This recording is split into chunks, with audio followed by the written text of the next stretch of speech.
দিয়েছি আসমান জমিনের মধ্যে হয়তো এমন গুনাহগার নাই। বিশ্বনবী ডাক দিয়ে বললেন, যুবক রে তুমি তওবা করো, তওবাদারকে আল্লাহ তাআলা রব্বুল আলামিন পছন্দ করেন। যুবক ডাক দিয়ে বললেন, নবী গো তুমি কি আমার ব্যাপারে শোনো নাই? তুমি কি আমার ব্যাপারে বোঝো নাই? এই যে মক্কা মদিনার মধ্যে যে কাপড়ের কাপড় চুরি হয়, নবী গো ওই কবরস্থান থেকে কাপড়ের কাপড় চুরি করছি আমি যুবক। নবী ডাক দিয়ে বললেন, যুবক রে তবু তওবা করো, তওবাকারীকে আল্লাহ তাআলা রব্বুল আলামিন পছন্দ করেন। যুবক ডাক দিয়ে বললেন, নবী শুধু আমি কাপড়ের কাপড় চুরি করি নাই, শুধু আমি কাপড়ের কাপড় চুরি করি নাই, কিছুদিন আগে মক্কা মদিনার মধ্যে এক সুন্দরী নারী মারা গেলেন। ওই সুন্দরী নারীর জানাজার আমি নিজে করলাম, জানাজারের মধ্যে আমি নিজে আসলাম। সেই নারীকে যখন কাফন দাফন করলাম, করার পরে নারীকে যখন মাটি দেওয়া হলো, মাটি দেওয়ার পরে যখন রাত্রি হলো, ওই নারীর কাপড়ের কাপড় চুরি করার জন্য আমি কবরস্থানে ঢুকলাম।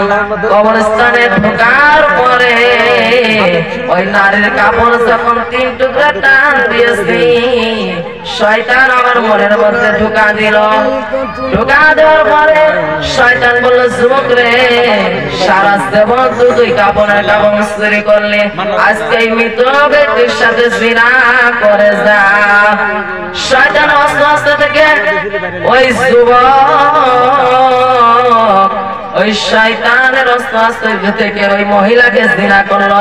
জিনা করার পরে যখন কবর থেকে লাফ দিলেন, ওই লাফ দেওয়ার পরে কবর থেকে একটা আওয়াজ আসলো, হে যুবক আমি এই মহিলা, মক্কা মদিনার মধ্যে কোন যুবক আমাকে হাত দিতে পারে নাই, মক্কা মদিনার মধ্যে কোন যুবক আমাকে হাত দিতে পারে নাই, খারাপ কাজ করতে পারে নাই, আর আমি মারা যাওয়ার পরে তুই যুবক আমার কাপড়ের কাপড় চুরি করলি, আরো 10 জিনা করলি আমাকে। এই অবস্থায় আল্লাহর দরবারে কিয়ামতের দিন উঠবো, আমি না পাক অবস্থায় কিয়ামতের দিন উঠবো। এ যুবক তোকে আল্লাহ তাআলা রব্বুল আলামিন কোনদিন মাফ করে না। বিশ্ব নবীকে যখন এই কথাটা বলল, বিশ্ব নবী লগে লগে ডাক দিয়ে বললেন, যুবক রে তুই আমার দরবার থেকে চলে যা, তুই থাকলে আমার দরবারে গজব করতে পারে। যুবক চোখের পানি কেঁদে কেঁদে জঙ্গলের মধ্যে গেল, একাধার 40 দিন আল্লাহর কাছে তওবা করলো। তওবা করে আর কাঁদে কাঁদতে কাঁদতে চোখের পানি শেষ হয়ে গেল। চোখের পানির বদলে চোখ দিয়ে রক্ত বাহির হয়, আর আল্লাহকে ডাক দিয়ে বলেন, আল্লাহ এই দুনিয়ার আগুন আমি সহ্য করতে পারি না, এই জাহান্নামের আগুন আমি কেমন সহ্য করব, জাহান্নামের আগুন আমি কেমন করে সহ্য করব, দয়া ও মায়া করে তুমি আমাকে মাফ করে দাও।